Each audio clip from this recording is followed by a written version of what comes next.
Hi there, this is Jim the Keys bartender. I'm going to turn down that music right now and stop it. I've been forgetting to turn the music off, Steve. Hi, Steve. How are you? Hey, how are you?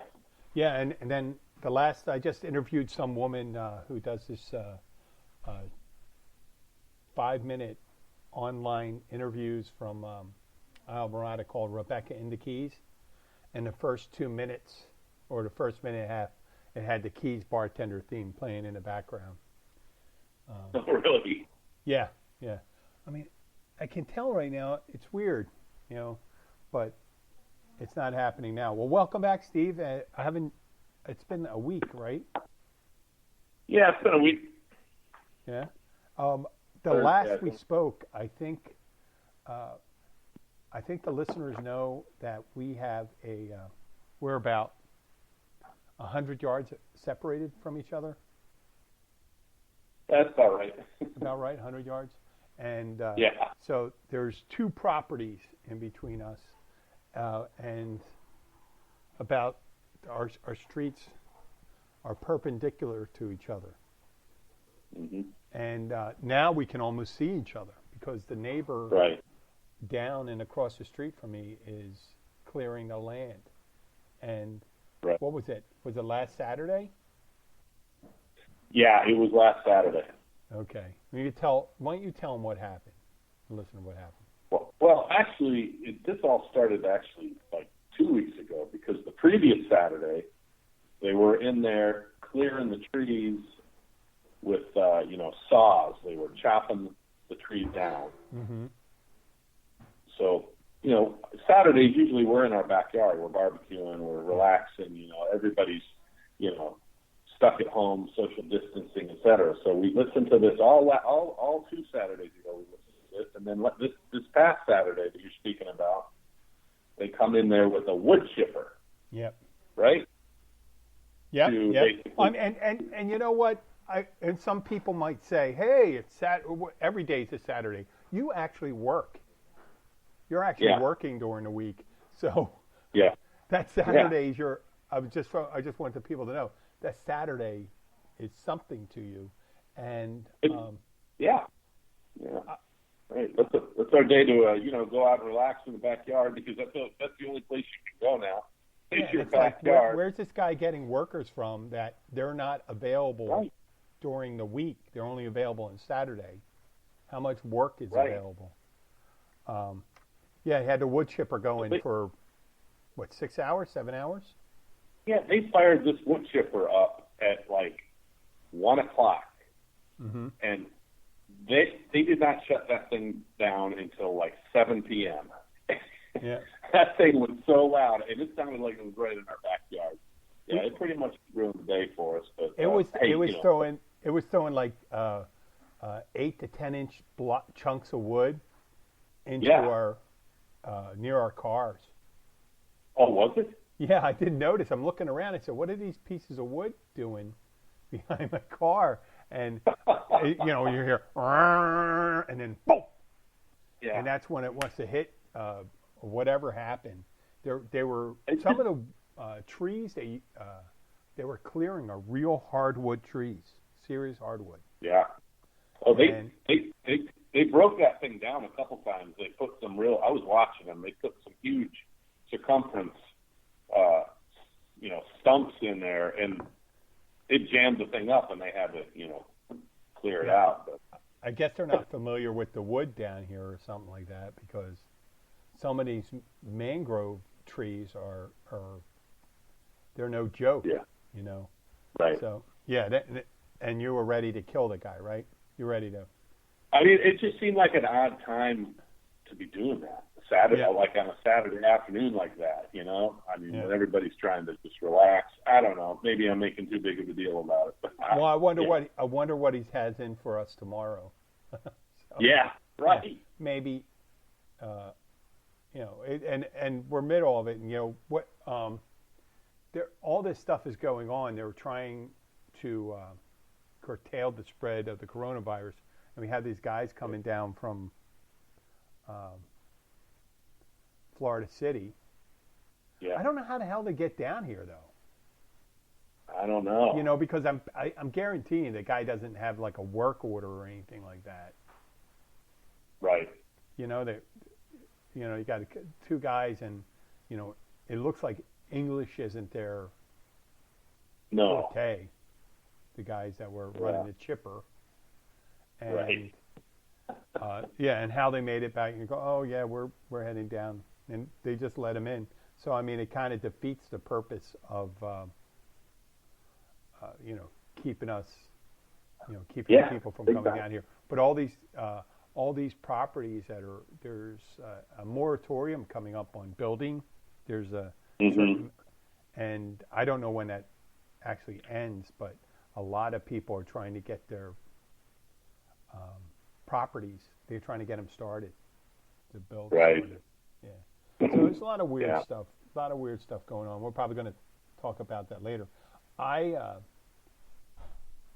You know, it's funny because we're in South Florida and we're a lot of cruise ships down here in Key West.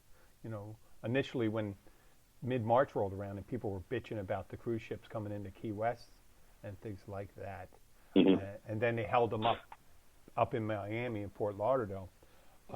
Just today in the mail, I got, like, both Abby and I got a little flyer for 60% off on cruises. Really? 60% off. And I go, who the fuck was going to, you know, who's going to go on it? Who is even going to, there's so many things to not, it's like, what, the only thing worse they could be sending is like maybe some kind of package deal trip to Wuhan, China.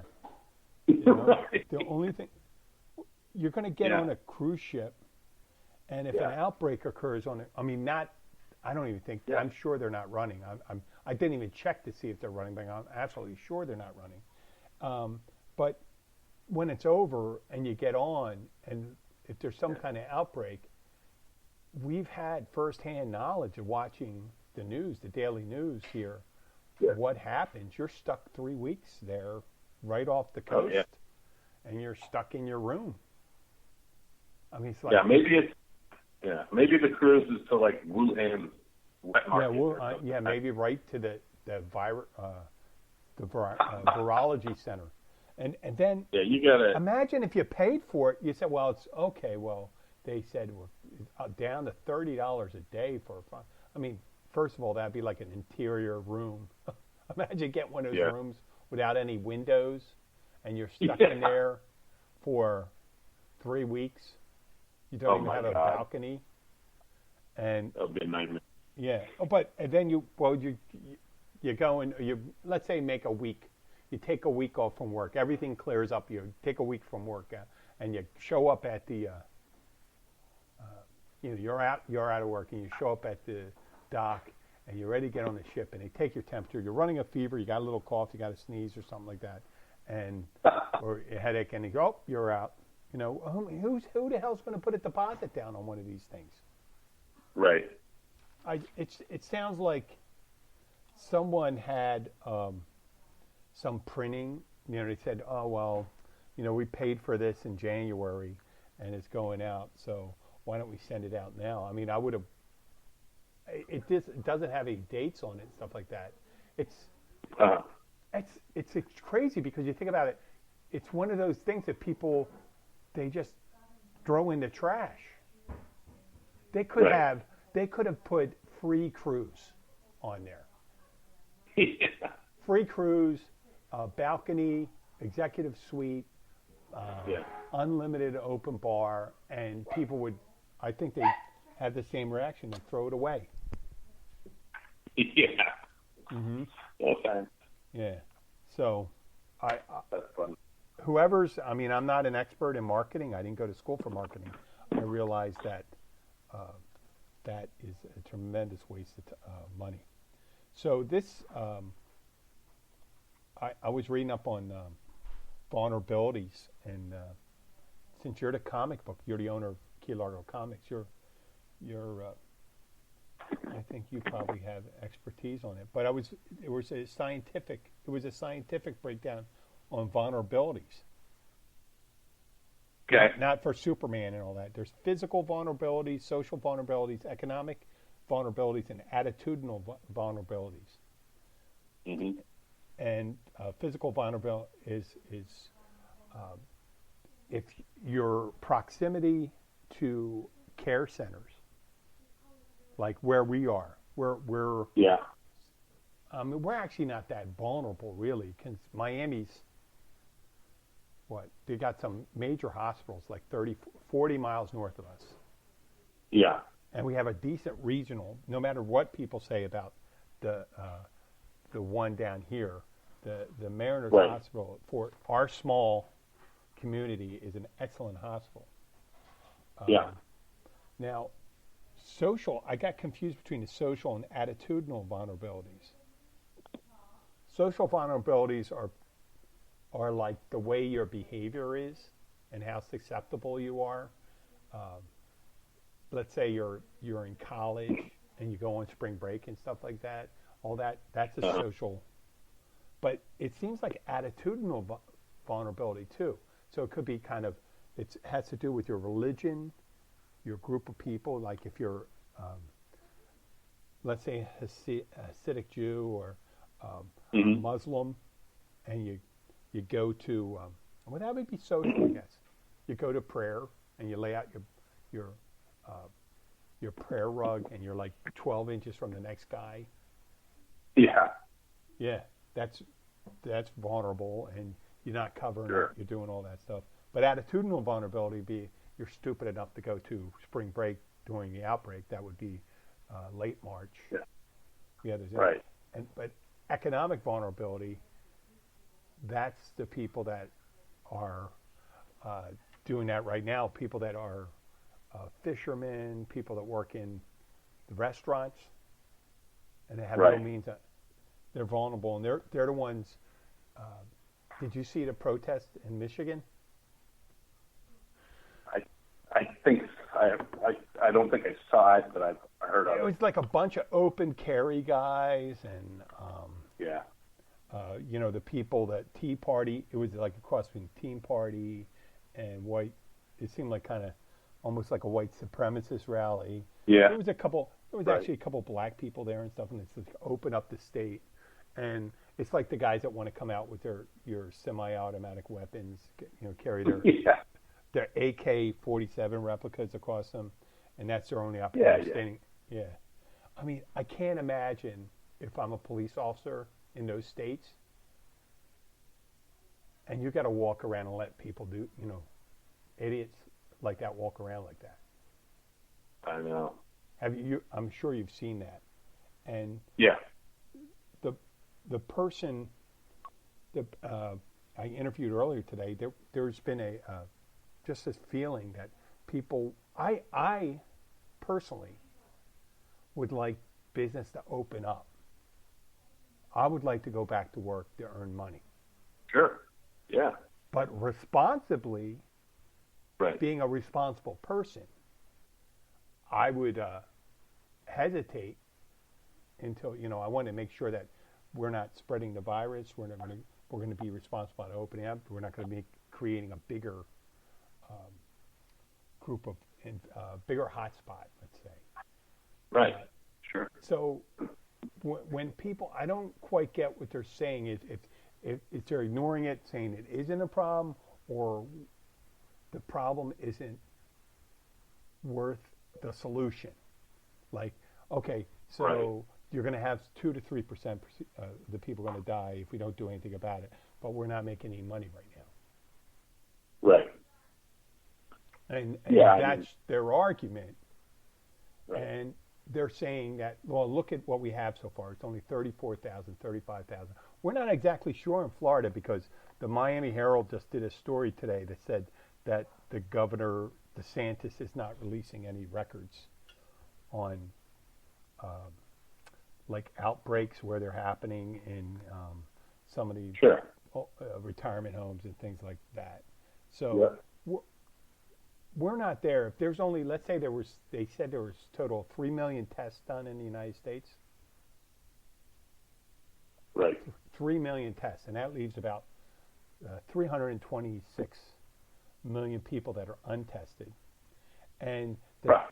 the states they're saying that are ready to open, the states like the central part of the United States, they're starting to get an increase. South Dakota had a big one at their food processing plants. Oklahoma Yeah. is starting to get it, and these places that are open and never had a shutdown order, they're starting to feel it, and it's going to be slow. Right. And there's still a suggestion that it could be a slowdown. It's probably a slowdown because of the heat and the humidity and things like that. And it may happen, but it may not. So Right. we don't know. But if you don't give it time, how are you going to do it? And there's people that say, well, listen, we want to put the kids back in school. Well, who the hell is going to say, well, the governor said to put your kids back in school? Fuck you. Are you kidding me? Right. Yeah. Put your kid back in school. Yeah. You go back. You know what? He can go. I want you to stand, take your gloves off, don't put a mask, and then shake everyone's hand when it comes in to school. Do that. Absolutely. Right. Do that. You want to do that? And that's fine. And you know what? And then go and all the people that want to open up, have them have a little party, take them all to give them all the keys to a Golden Corral. Chuck E. Cheese. Yeah, the keys, and they can go in there and have a buffet, eat, drink, drink from the same cups and all that stuff, and then lock them in there for like 3-4 weeks, and then that problem will take care of itself. I think they'll be all right. Yeah. You want to do that? It's fine. So I'm over that stuff, and right now you've been wearing masks for a couple. Now it's like a week and a half. 2 weeks. What's that? Wearing a mask when you go out? Yeah, it's been about 2 weeks, I guess. Yep. I learned 3 things with the mask, and this is not scientific. People can't tell if you're smiling, so I'm smiling like an idiot, and I don't get it. And some people just don't acknowledge you when you say hello to them. Right. And when wearing a mask, they're even more comfortable. Even the people that are kind of standoffish are even more so, because right. Sky and I were walking the dog, and it's wide open down here. So we're outside an office. We're 10 feet away, 20 feet away from this guy. Yeah. He's wearing a face mask from his car to the thing. Yeah. We're 20 feet away, and we're like, okay, we're not coughing or anything like that. And I go, right. Hello. And the guy looks at me and just walks on by. And I'm looking at him. Wow. Nothing. Wow. Nothing at all. I look at him walk all the way up the steps. I'm looking at him going there. Young guy. So that, the people I couldn't tell. That guy, I'm assuming that guy wasn't smiling. Number 2, what I learned is that down here in the Keys, or at least the upper Keys, I wouldn't be able to parlay the face mask into a job as a armed robber, because people say hello to me right away. Now, the people that know me know me whether I'm wearing a face mask or not. Yeah, well, you're a noticeable, you're a very distinguishing face features, big guy, Well, I thought, when you're wearing a mask, it'd be a little delay, not like you're walking by someone. Hey, Jim, how you doing? I'm like, what the hell? And I have no idea. I have no idea sometimes when they're not wearing a mask. Yeah. Yeah. And number 3, I learned, why do women put on lipstick before they go out, right now? Right. Why are you putting on makeup? I mean, you could put on eye makeup maybe. So, what the hell? Yeah. So, yeah. Abby, Abby heard me say that. She goes, "You're talking about me." I didn't mention it was you, hon. So, I wanted to talk about face masks and gloves, and I know we're going to spend a lot of time on coronavirus, but I read an article, and do you get the whole thing if you think about it, about what face mask, who the face masks are for? What really does it do? Well, it's more for other people than yourself. Apparently, Yes. you know, is the idea. You know, get it. It's to slow down the spread. Yeah, it restricts you if you cough that you're not Right. projecting the Right. aspirant or whatever you're going to call it. The droplets aren't. You're Right. interrupting the flow of the droplets, and it's the eyes, the nose, the throat. Like you're not going to. A lot of times you're not just breathing in the droplets and stuff like that. It's where they land, and you picking them up Right. and touching them, and then touching your face. Yeah. Do you know the average person? And this is that I heard it in a movie, Contagion. Did you ever see that? It was out a couple of years ago. Matt Damon, Kate Winslet, Yeah. Gwyneth Paltrow. I never actually saw it.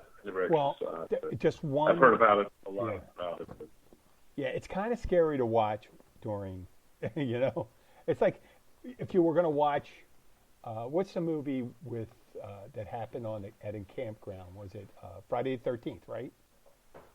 The Yeah. summer camp? Yeah. Okay. It's like if you were camping and you're watching Friday the 13th and it's dark and, you know, that's scarier that way. Or Right. if you're an old house or an old house and Rickety you're house. watching the House on Haunted Hill or something like that. Well, Yeah. Contagion is scary to watch during a pandemic. But Sure. Kate Winslet says the average person touches their face over 2,000 times. And someone said over 3,000 times a day. That's insane. It is insane. So, I mean, asking people not to touch your face sounds Right. crazy when that happens.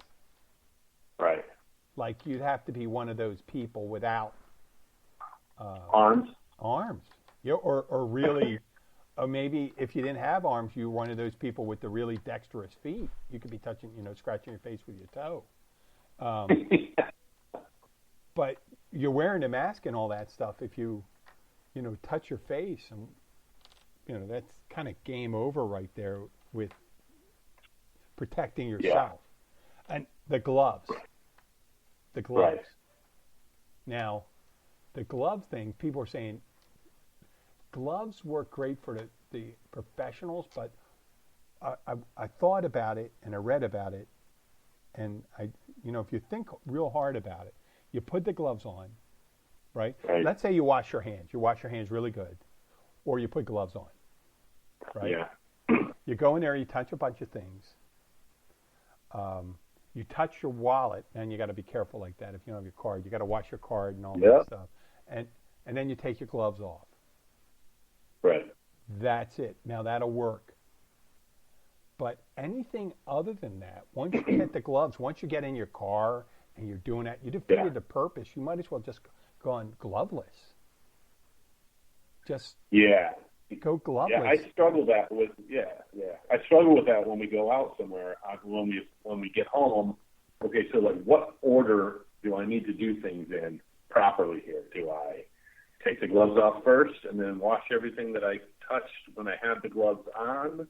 See, if you touch a bunch of stuff, if your car's clean, your car's clean and you take it off, I read that most of the items in the store are fine. People say wash them and all that stuff, but it's the amount of contact people had with them. Yeah. Not that they had contact, it's the amount of contact, and it's negligible.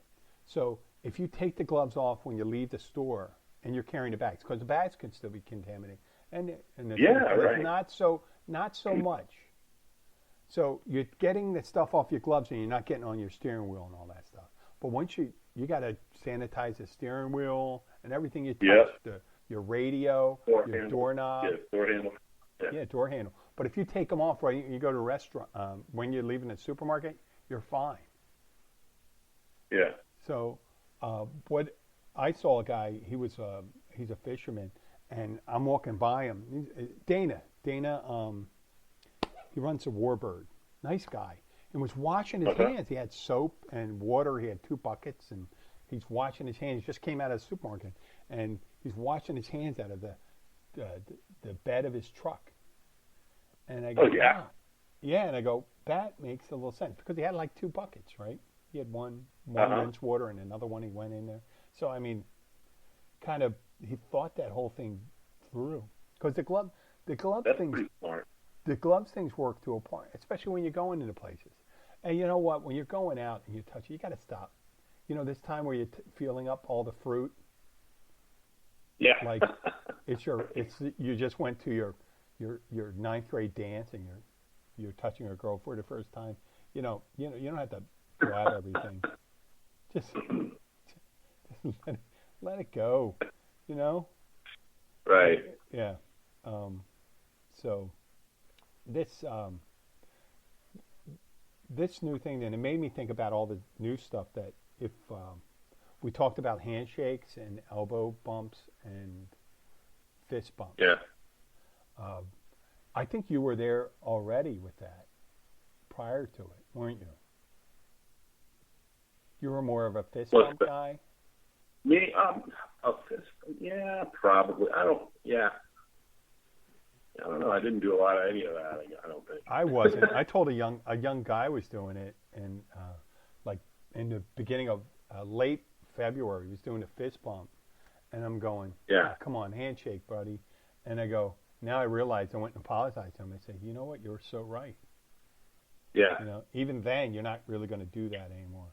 But it makes me think of all the things that for a long time until things settle down that are gone, that are just gone. Think about it.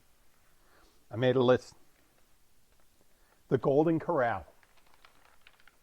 Yeah, the buffet. Oh, who's going to go to the buffet? The death of the Nobody. buffet. A death of a buffet. No more belly button shots. Or remember I told you that story? The guy got his face licked. The gratuitous drunken, where people come over and they're real touchy-feely and kissy. Yeah. They're going to get beat up. They're going to get beat up doing that. Oh, yeah. That ain't going to happen. Don't try that now. Yeah. How about dips? Like dips when you go to a party? No more dips. The parties are going to have to be like individually wrapped items. Yeah. Like this communal thing. Even double dipping. There's no double dipping. This thing.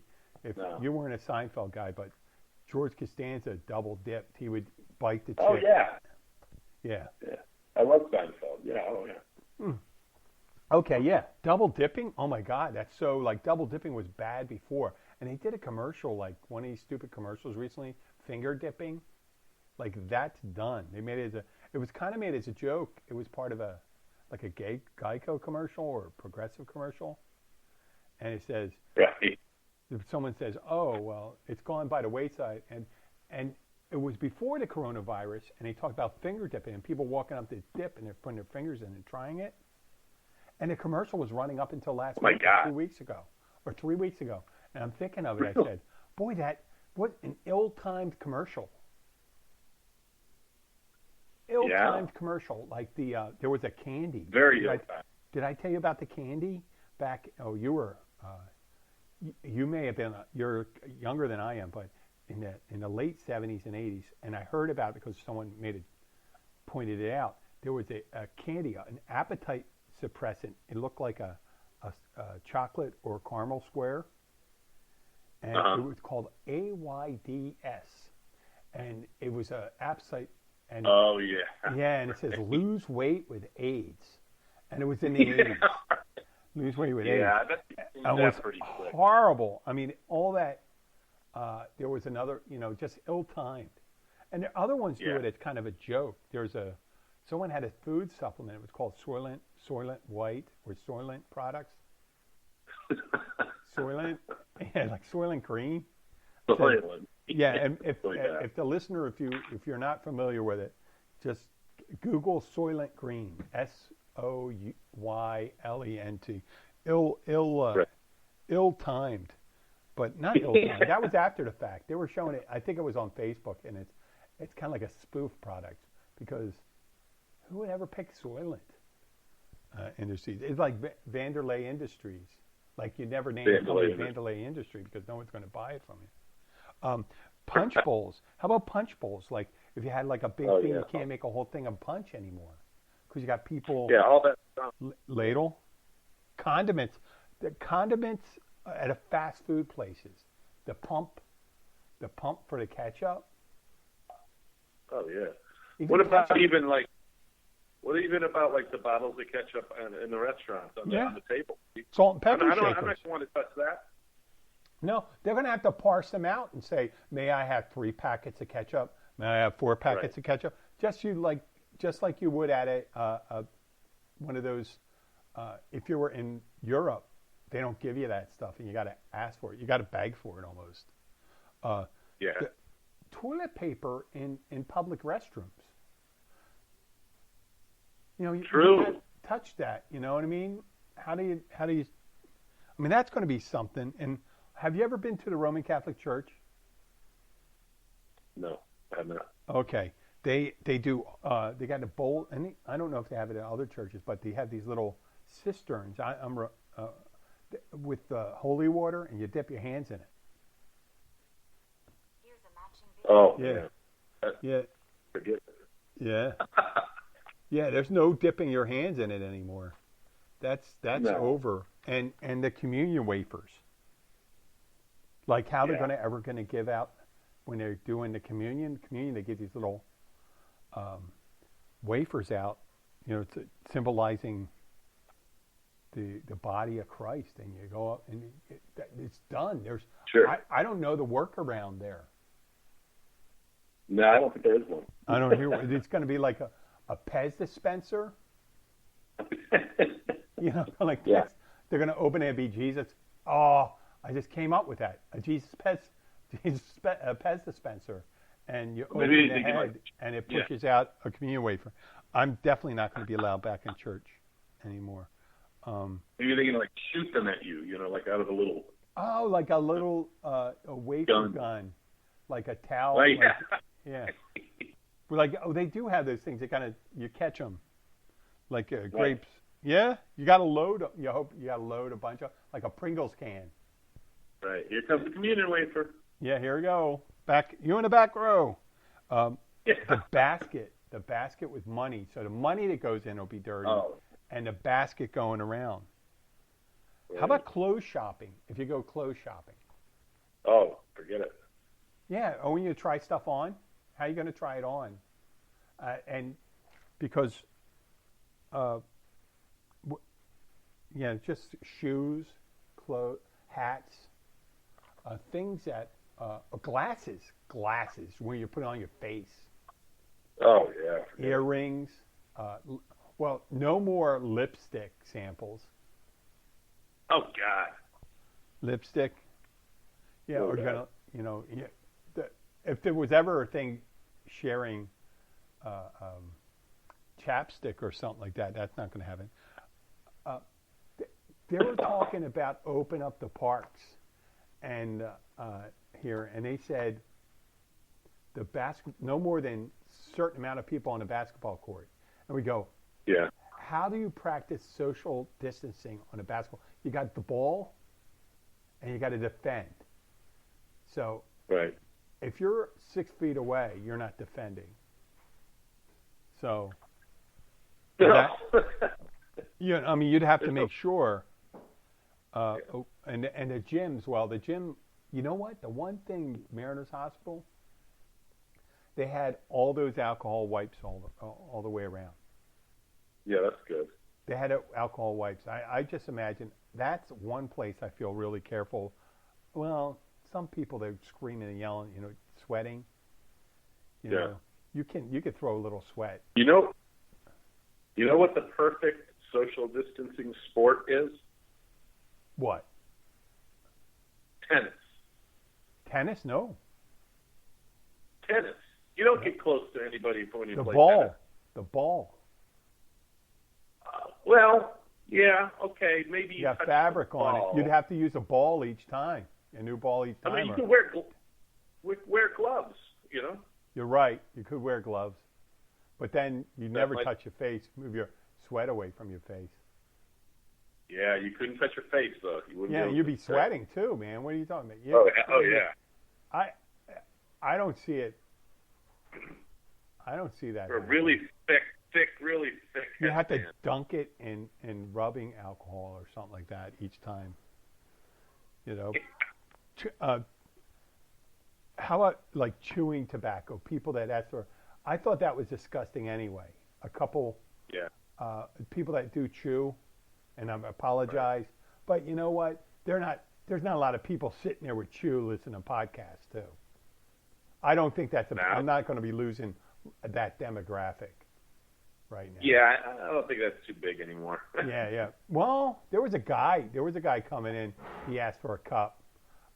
It was in the beginning of February, late January. He just got out of rehab and stuff like that. The guy had some kind of problems, you know. It was a drug problem, I think.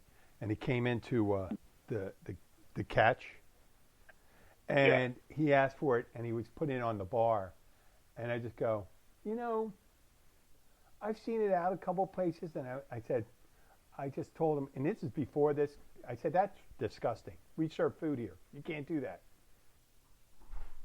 You can't spit into a cup. It's done. Right. I said, and I go, like, I mentioned it to the owners, and they were like right with me on that. And they go, and you can see when you know, it took like a split second for them to say nope, you know. Right. So yeah, and passing joints. You're never going to do that anymore. No. I mean, bongs, no joints, no one hitters. One hitters. Yeah. Yeah, and bingo nights. Bingo nights? Yeah, bingo nights. All senior citizens. Oh yeah, all packed into a little room. Square dances, water aerobics. Done. They're done. What are you going to do? And they said going to the movies. Yeah, that's a bummer. Going to movies because I mean, they were supposed to clean. They can't keep the popcorn off the floor. Right. How are you going to? They're going to disinfect. There's no way. No one. I mean, and then the artificial butter dispenser. That'll be like they're going to say if they reopen, and they're going to go, well, what happened? Well, all the people that like extra butter flavoring, they died. And then the kids that shoot spitballs, they're done too.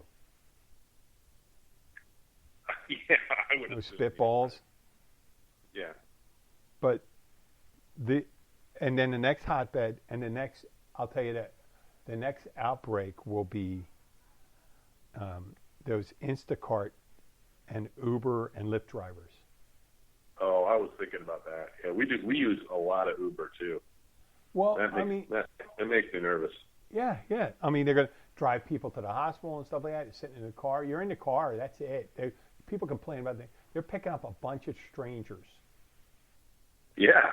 You know, and if you're doing an Instacart, you're in the store constantly. Yeah. And people are going, what are they doing? They're saying, I don't want to go and expose myself to that, so I'm going to order from the supermarket. So you're ordering from someone that's spending, if they're doing a lot, they're spending 6 hours there. Yeah. And they're taking your stuff in their car, and if anybody's going to get it, they're going to get it, and they're going to get it for sometime when eventually you're going to have someone get it while they're delivering your stuff, and you're going to get it, whatever stuff is contaminated slightly, you're going to get an extra dose of contamination. You're going to get an extra dose of and those people, they don't get time. They never call out sick. Right. They never call out sick. It's just like bartenders and waitresses and stuff like that. There's some people that do because they're weak. You know what I mean? But if they left the bars and restaurants open, and they said they made us essential, I'd say half of them would say I'm not going to go in because it's irresponsible, right? Right. The other half would go in and say I got to go there because I got to pay my rent. My family needs food. Yeah, I mean, Yeah. you know, we were Liz and I were, you know, having that discussion before they shut down the restaurants, if whether or not she should just stop going in. And I basically told her, you know, you don't have to go in. Just I'd rather you just not go in and not get sick and just, you know, be safe. So. What was Lizzie's thing?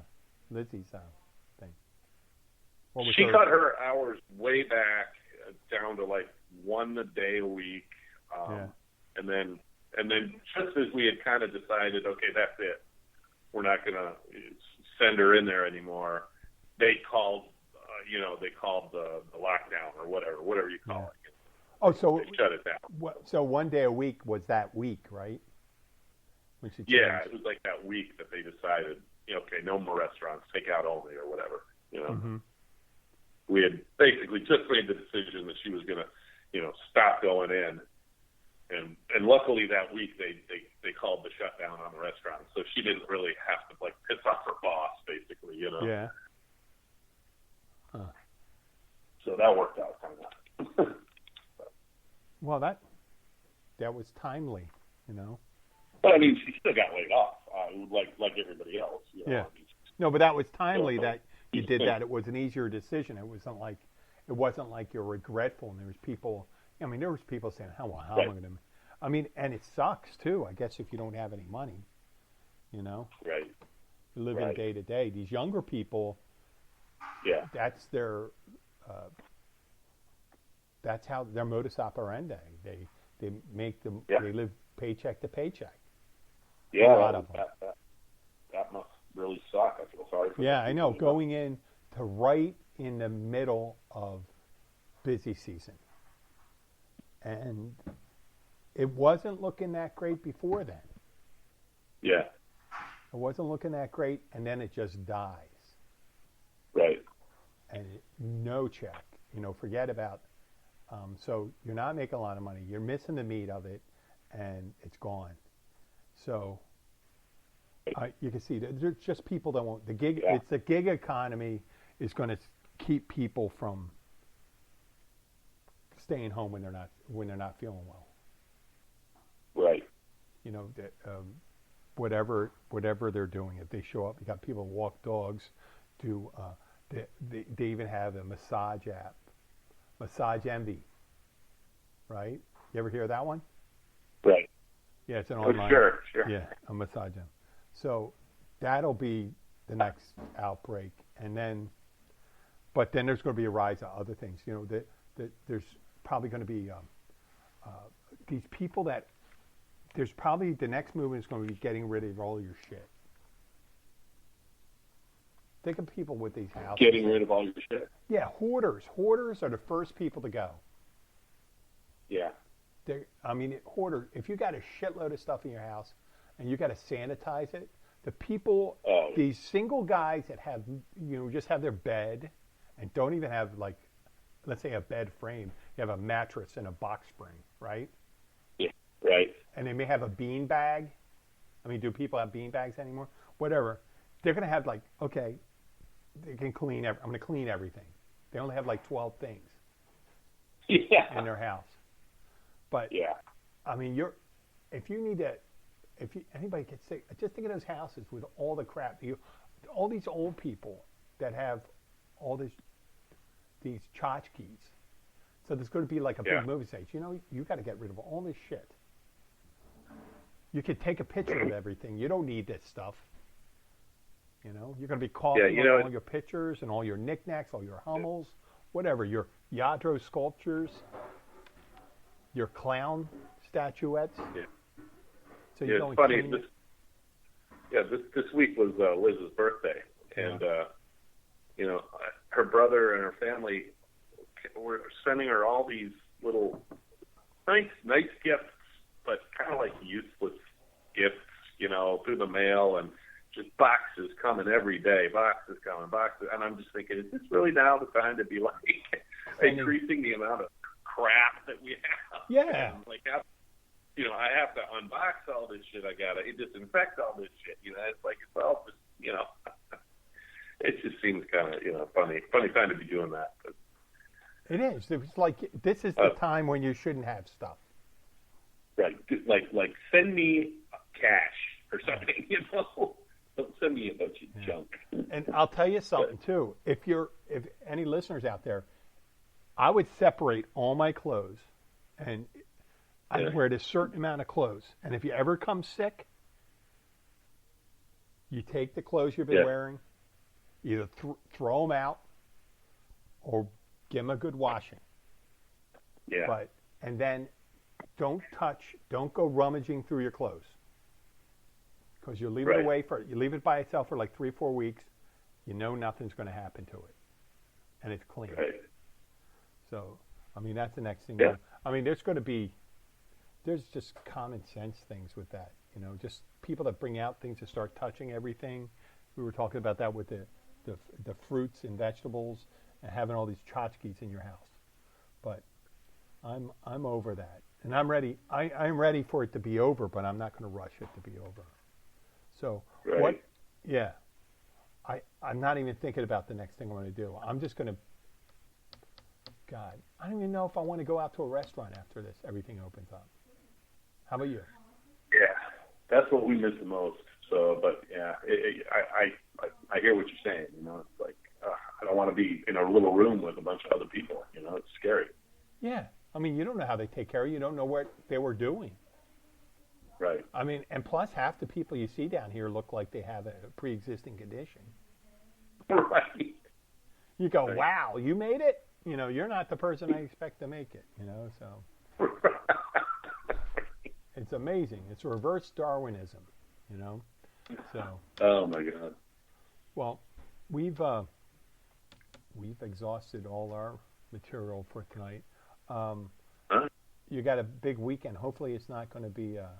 we're not going to have the wood chipper going. It's shit like that. Dude, I don't know, man. I walked down your street like yesterday, and I still saw a bunch of stumps sitting back there. So they better not bring that wood chipper back tomorrow.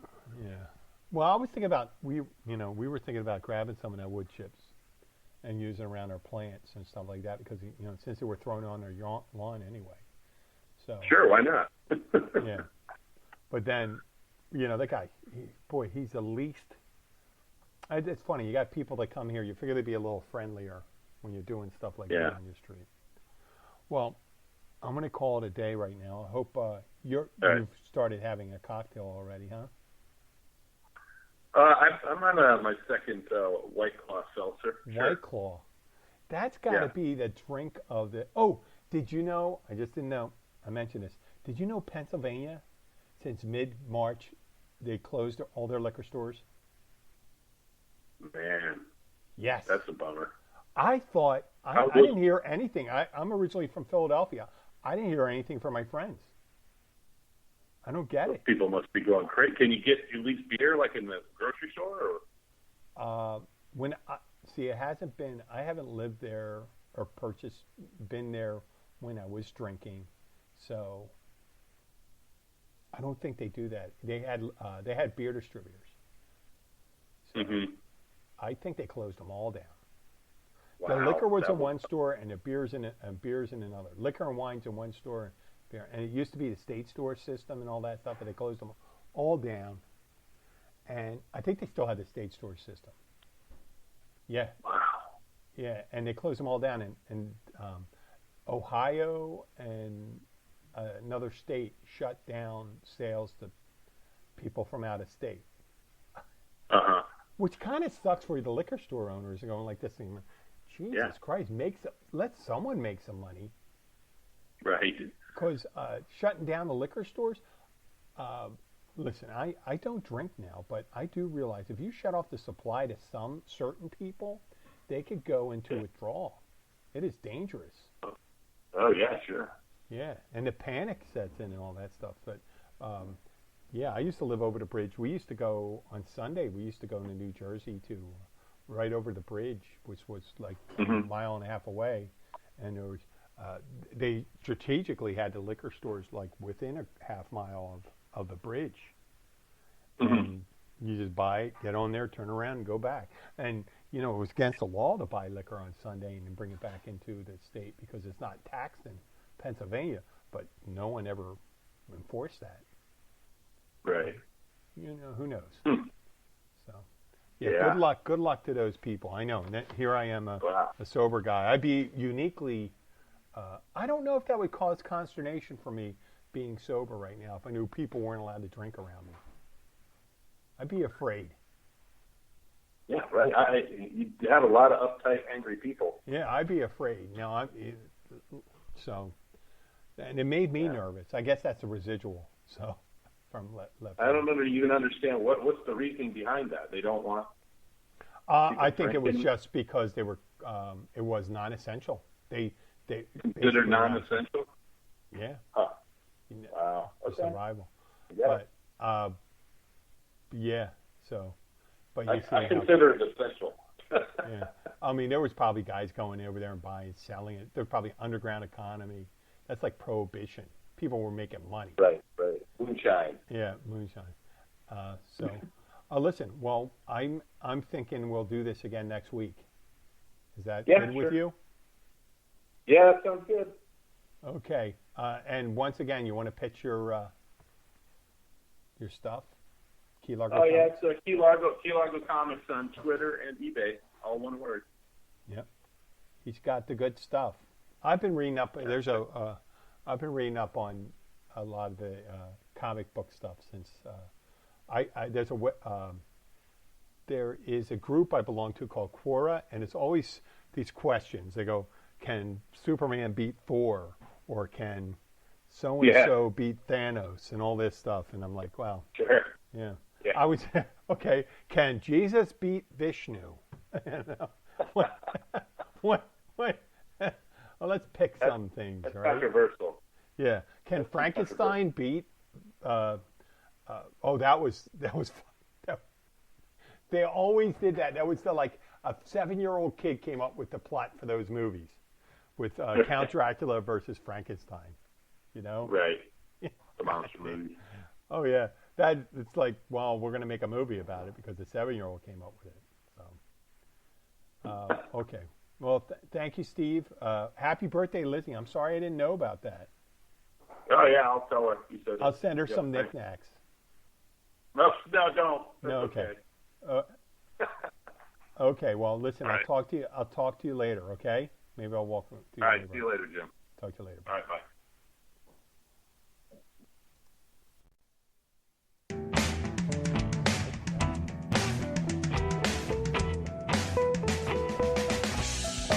Okay, I'm turning down the volume. Oh, it's so freaking loud. Thank you for listening, folks.